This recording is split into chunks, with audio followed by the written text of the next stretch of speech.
Inequality is everywhere at the bottom of faction, for, in general, faction arises from men's striving for what is equal.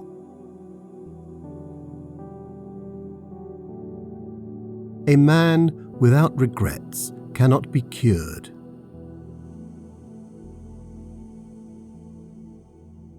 Pleasure in the job puts perfection in the work.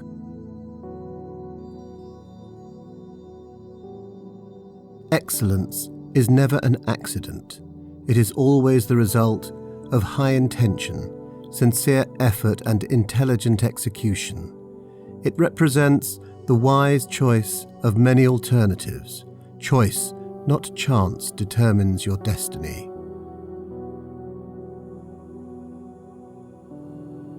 The ultimate value of life depends upon awareness and the power of contemplation, rather than upon mere survival.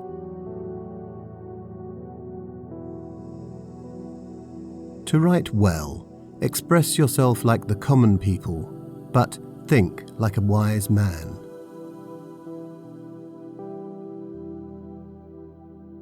The educated differ from the uneducated as much as the living differ from the dead.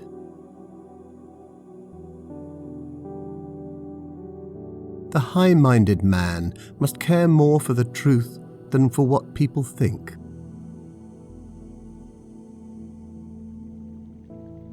The antidote for 50 enemies is one friend.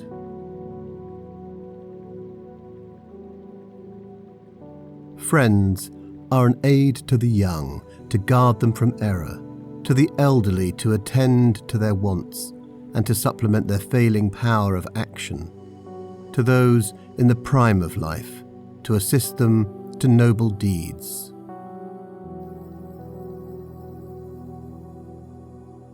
No great mind has ever existed without a touch of madness.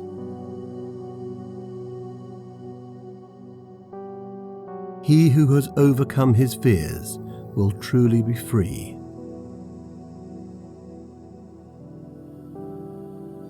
What is the good for man?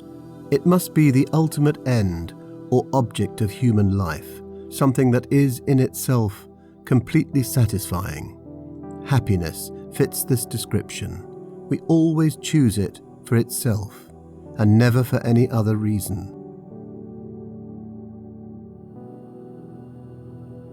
He who has many friends has no friends.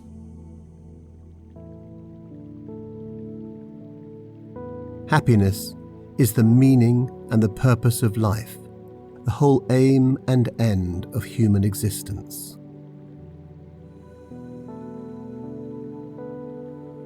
Poverty is the parent of revolution and crime.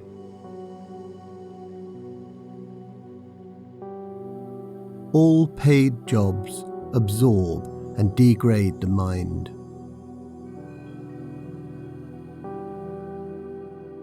It is not always the same thing to be a good man and a good citizen.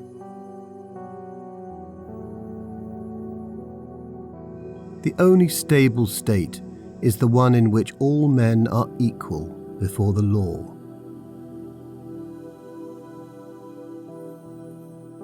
Through discipline comes freedom.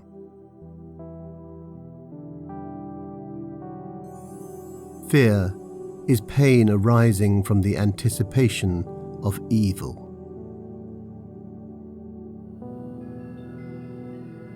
Character may almost be called the most effective means of persuasion.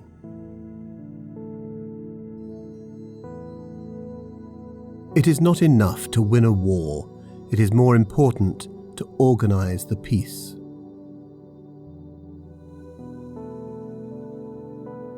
All persons ought to endeavor to follow what is right and not what is established.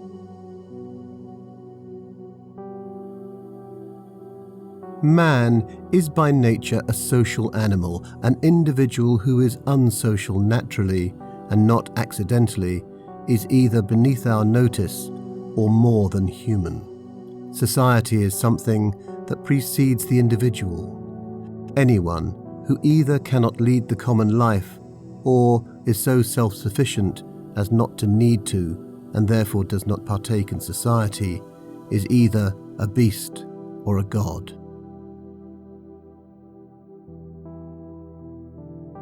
All human actions have one or more of these 7 causes: chance, nature, compulsion, habit, reason, passion, and desire.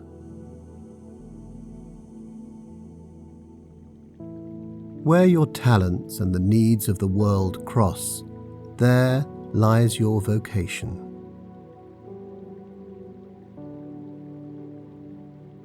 Courage is the first of human qualities because it is the quality which guarantees the others.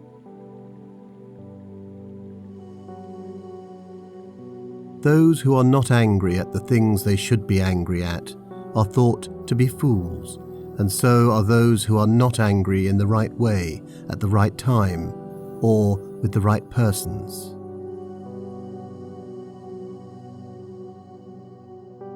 Learning is an ornament in prosperity, a refuge in adversity, and a provision in old age.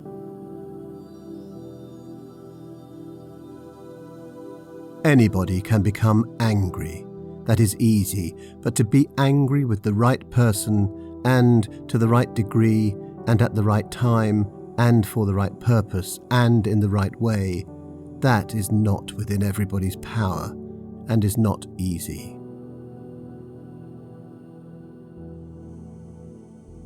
Nobody will be afraid who believes nothing can happen to him.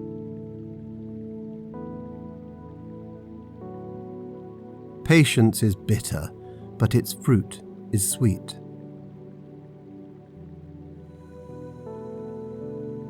Great men are always of a nature originally melancholy.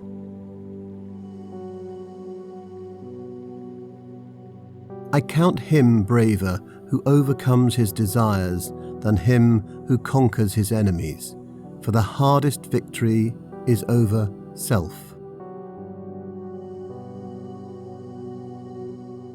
The wise man does not expose himself needlessly to danger, since there are few things for which he cares sufficiently, but he is willing in great crisis to give even his life, knowing that under certain conditions it is not worthwhile to live. He is of a disposition to do men service, though he is ashamed to have a service done to him. To confer a kindness is a mark of superiority. To receive one is a mark of subordination. He does not take part in public displays. He is open in his dislikes and preferences. He talks and acts frankly because of his contempt for men and things. He is never fired with admiration, since there is nothing great in his eyes. He cannot live in complacence with others, except it to be a friend. Complacence is the characteristic of a slave. He never feels malice, and always forgets and passes over injuries. He is not fond of talking. It is no concern of his that he should be praised, or that others should be blamed. He does not speak evil of others, even of his enemies, unless it be to themselves.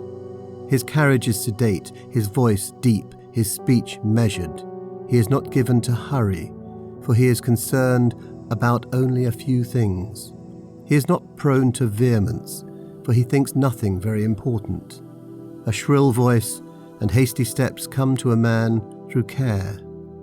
He bears the accidents of life with dignity and grace, making the best of his circumstances, like a skillful general who marshals his limited forces with the strategy of war.